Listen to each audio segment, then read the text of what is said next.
No competition for materials means less tension and less aggression.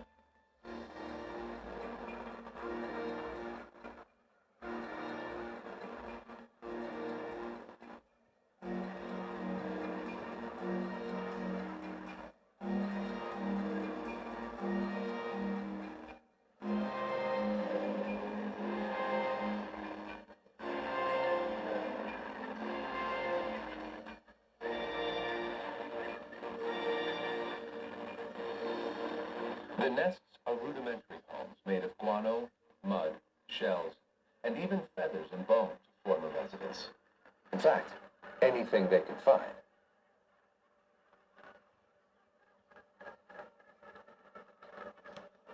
August on Bird Island is slightly more temperate. The area is warming up, and because of the rains, there is more than enough nesting material available.